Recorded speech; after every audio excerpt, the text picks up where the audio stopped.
What is Facebook ad action plan. जब भी आप किसी क्लाइंट के साथ काम कर रहे होते हैं या आप कहीं पे जॉब कर रहे हैं तो आपको लाजमी कहा जाता होगा कि एक्शन प्लान बना के दें। एक्शन प्लान बेसिकली होता है कि आपने उसमें बताना होता है कि आप उनका बजट किस तरह से एलोकेट करेंगे, क्या आप ऑब्जेक्टिव यूज़ करेंगे, क्या आपका गोल होगा, कितने दिन में आप जो है ना उसके एक्शन प्लान को इम्प्लीमेंट करेंगे, कितने दिन उनको लगेंगे फर्स्ट स्टेप से लास्ट स्टेप पे, सारा कुछ आपने उनको बताना होता है। और किस स्टेप पे कितना बजट एलोकेट होगा और कितने दिन में वो कहाँ तक पहुँचेंगे और कितने जो है ना वो स्टेप से आप होकर गुजरोगे। आप प्रोडक्ट टेस्टिंग करेंगे, आप क्रिएटिव टेस्टिंग करेंगे तो कितने दिन लगेंगे। तो सारा कुछ आपने उनको रिटन फॉर्म में एक फ्रेमवर्क बना के देना होता है। तो वो जब अप्रूव हो जाता है उसके बाद जो है आप इम्प्लीमेंटेशन प्रोसेस जो है ना उसके पास जाते हैं। तो सबसे पहले क्लाइंट से आपने एक्शन प्लान अप्रूव कराना है। तो वो किस तरह से होता है, क्या होता है, वो सारा कुछ जो है मैं इस वीडियो में डिस्कस करने लगा हूँ। तो आपने इस वीडियो को पूरा देखना, कोई पॉइंट आपने मिस नहीं करना। चलें वीडियो स्टार्ट करते हैं। अगर आप में से कोई पेड सर्विस लेना चाहते हैं तो आप मुझे इंस्टाग्राम पे या मेरे व्हाट्सएप नंबर पे कांटेक्ट कर सकते हैं। अगर आप में से गूगल एड्स, फेसबुक एड्स की सर्विस लेना चाहते हैं या में से पेड कंसल्टेशन लेना चाहते हैं या 1-1 कोचिंग लेना चाहते हैं फेसबुक एड्स की या फेसबुक एड गूगल एड्स दोनों की, या में से मेंटोरशिप आप लेना चाहते हैं तो मुझे इंस्टाग्राम पे या मेरे व्हाट्सएप नंबर पर आप में से कॉन्टैक्ट कर सकते हैं। ये 4 चीज़ें आपके एक्शन प्लान में होना लाजमी है, जिसमें आप उसको बताते हैं आपका ऑब्जेक्टिव क्या है, जिस क्लाइंट के साथ आप काम करने जा रहे हैं या आप जिस कंपनी में आप जॉब कर रहे हैं तो उनका आपने सबसे पहले बताना होता है उनका गोल क्या है, उनका ऑब्जेक्टिव क्या है। लीड जनरेशन है, ई कॉमर्स है तो कन्वर्जन होगी, तो बेसिकली है क्या उनका गोल। उसके बाद आपने उसकी टारगेटिंग ऑडियंस के बारे में बताना होता है कि उनकी टारगेटिंग ऑडियंस क्या है या उनका फ्रेमवर्क क्या है, उनका स्टेप बाय स्टेप आप किस तरह से उनको लेके चलेंगे, टेस्टिंग फेज़ क्या होगा, स्केलिंग फेज़ कब आएगा और उनका बजट जो वो आपको दे रहे हैं या कितना उनको देना चाहिए, जो आपका फ्रेमवर्क आप उसको बना के देंगे उसके मुताबिक जो है आपको पर डे आप कितना लगाएंगे उनका और पूरे मंथ में आप उनका कितना लगाएंगे। तो ये बजट एलोकेशन भी आपके एक्शन प्लान में होना ज़रूरी है। इसको क्लाइंट अप्रूव करता है जब वो देखता है कि इतना बजट मेरा लग रहा है। अगर वो अप्रूव कर देता है तो उसके बाद जो है ना आप इंप्लीमेंटेशन प्रोसेस की तरफ जाते हैं। मैंने खुद एक क्लाइंट के साथ काम किया है और मैंने उसको एक एक्शन प्लान बना के दिया था, तो वो मैं आपको दिखाता हूँ कि आपने एक्शन प्लान इस तरह से बनाना है, ये चीज़ें आपकी उसमें इंक्लूड होंगी।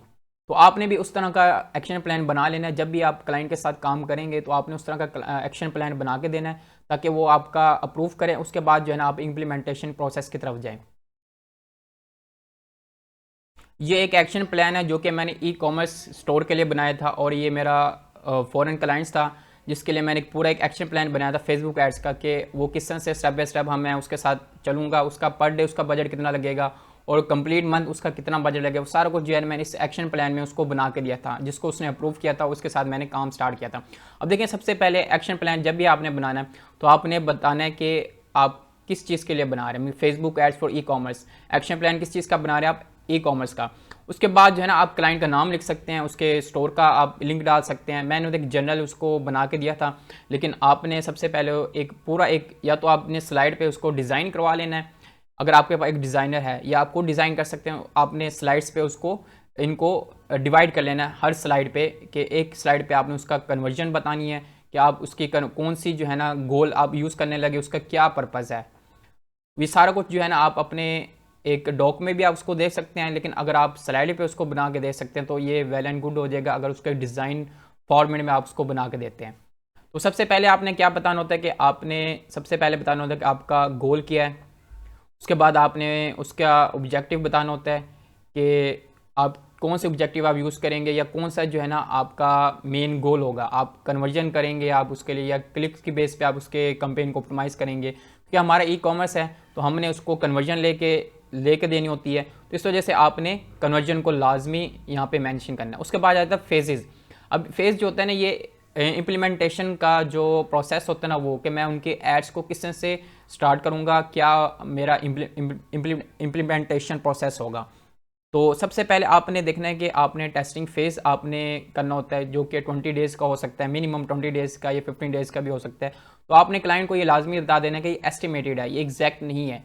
अगर हमारा काम इसी तरह चलता रहा, हमें विनिंग प्रोडक्ट्स मिल जाता है तो ये जो टेस्टिंग फेज़ है ये हमारा उससे भी कम हो सकता है। अगर हमें विनिंग प्रोडक्ट्स नहीं मिलता या हीरो प्रोडक्ट्स नहीं मिलता या हीरो जो हमारे कम्बिनेशन है अगर वो हमें नहीं मिलता टेस्टिंग फेज़ में तो ये इंक्रीज़ भी हो सकता है। मीन कि आपने बेस्ट प्रोडक्ट ढूंढना होता है, उसका बेस्ट क्रिएटिव ढूंढना होता है, उस बेस्ट ऑडियंस जो है ना वो आपने उसको ढूंढनी होती है।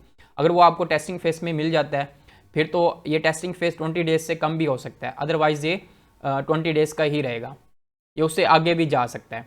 उसके बाद आपने उसके ऑब्जेक्टिव को डिस्कस करना होता है कि टेस्टिंग फेज में क्या होगा, कि इसमें हम हाई परफॉर्मिंग प्रोडक्ट्स है या क्रिएटिव है या टारगेटिंग ऑडियंस है, उसको हम आइडेंटिफाई करेंगे। उसके बाद स्ट्रेटजी क्या होगी कि हम एक कंपेन क्रिएट करेंगे। ये एक जनरल है, आप देखेंगे कि क्लाइंट जो है ना वो एक कंपेन या दो कंपेन, कितनी कंपेन्स जो है ना वो चलवाना चाह रहा है, या आप उसके बिजनेस के मुताबिक उसको बताएंगे कि एक कंपेन होंगी यूज़ या दो कंपेन होंगी, या उसके बजट के मुताबिक भी आप कंपेन्स रन करेंगे।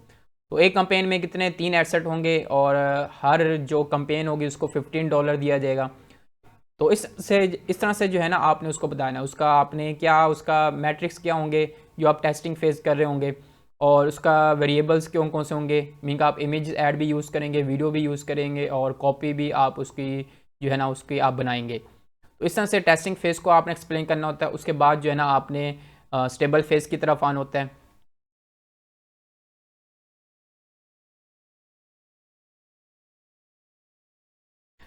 उसके बाद जो है ना आपने बताना है कि आपका स्टेबल फेज़ का क्या ऑब्जेक्टिव है। उसके बाद आपने उसकी स्ट्रेटजी बतानी है कि आप अगर आपको टॉप परफॉर्मिंग एड्स मिल जाते हैं तो उसको आपने किस तरह से फर्दर लेके जाना है। तो ये एक पूरा एक मैंने डॉक फाइल बनाई हुई है, तो आप इसको इसके स्क्रीनशॉट भी ले सकते हैं, और इसको आप जो है ना चैट जीपीटी से भी लिखवा सकते हैं। आप उसको पूरा अपना बिजनेस बताएं कि आपके क्लाइंट का क्या बिजनेस है, कितना बजट है उसका, या कितना बजट वो लगाना चाह रहा है, तो उसके मुताबिक जो है ना वो आपको पूरा एक एक्शन प्लान बना के दे देगा।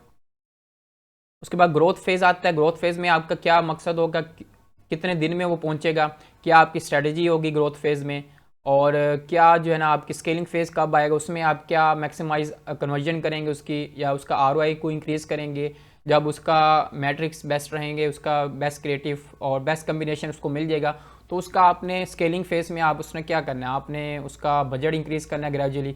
आप उसकी लुक लाइक ऑडियंस को आप टेस्ट करेंगे, उसका डायनामिक ऐड, और दूसरा जो है उसके डिफरेंट जो है ना उसके फॉर्मेट्स को आप बनाएंगे, वो आप टेस्ट करेंगे। क्योंकि ओवरऑल A to Z आपने बताना होता है कि आपने एक्शन प्लान में क्या क्या करने वाले हैं या क्या क्या आप करेंगे, और कहाँ पे कितना बजट आपके लगेगा। और लास्ट में आपने उसका बता देना है कि आपका जो टोटल मंथली एड बजट होगा वो इतना होगा, और जो फी स्ट्रक्चर होगी मीन के जो आप उससे चार्ज करेंगे, एजेंसी फ़ी कितनी होगी आपकी, अगर इंडिविजुअल लेवल पे आप काम करें या पर आवर के बेस पे आप काम करें तो आप उससे कितना चार्ज करेंगे।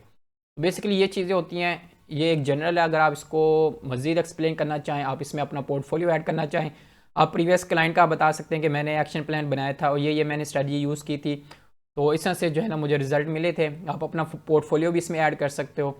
तो क्लाइंट से आप प्रूफ कराने के बाद फिर जो है ना आपने इम्प्लीमेंटेशन प्रोसेस की तरफ जाना होता है।